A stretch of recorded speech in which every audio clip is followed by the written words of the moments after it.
આજે ખોડિયાર જયંતિનો પાવન અવસર છે ત્યારે બોટાદ જિલ્લાના રોહિશાળા ગામે 1246 વર્ષ જૂનું પ્રાચીન ખોડિયાર માતાજીનું મંદિર આવેલું છે। રોહિશાળા ગામ કે જે ખોડિયાર માતાજી અને તેમના 7 બહેનો અને ભાઈ સાથે પ્રગટ થયેલા છે, જેથી ખોડિયાર માતાજીનું આ પ્રાગટ્ય સ્થળ છે।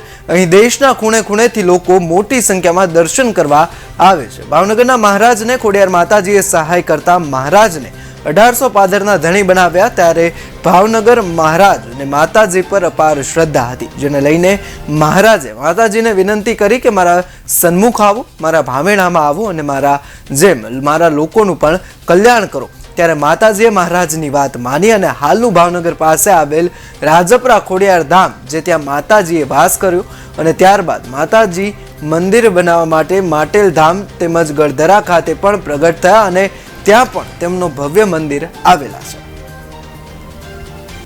અહીંયા માતાજીના દર્શન કરવા કેટલા સમયથી આવો છો? 25 વર્ષથી। તમે અહીંયા આવો છો, તમને એવો કોઈ અનુભવ થયા માતાજીના કોઈ ચમત્કાર બચ્ચા વિશે? માતાજીની દયાથી અમારા સઘળા કામ બધા પૂરા માતાજી કરે છે। કોઈ પણ કામ અધૂરું રહેતું નથી। માતાજીને પગે લાગી નીકળી જાય છે અહીંયા પછી, એટલે અમારા અઠવાડિયે 10 દિવસમાં કામ થઈ જ જાય। અમારું ગમે એવું કામ હોય તો થઈ જાય। ખાસ કરીને તમે અહીંયા આવતા હો, કોઈ વાર તહેવાર અહીં કોઈ તહેવારની ઉજવણી થતી એમાં આવો છો? મા મહિનામાં બી આવું અને દર્શન કરવા એમની મેં આવું। ભાવનગર જવું એટલે રિટર્ન મારે અહીંયા જવાનું, આ જન્મ સ્થળ છે માતાજી। માતાજી અહીંયા પ્રગટ થયેલા। હા, ચૈત્ર સુદ રામનવમીનો બી ઉત્સવ થાય।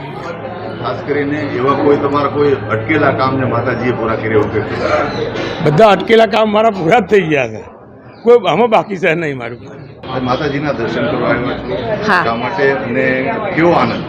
બસ અહીંયા થોડુંક શાંતિ મળે છે અને હું છેલ્લા 20 વર્ષથી અહીંયા આવું છું। મારા ફાધર અહીંયા આવતા અને એ જતા રહ્યા છે ધામમાં, તો પછી અમે પણ વર્ષે જ્યારે અહીંયા આવીએ છીએ તો પછી પગે લાગવા અહીંયા આવીએ છીએ। માતાજીના દર્શન કરવાથી આમ કેવી માનસિક શાંતિ મળે?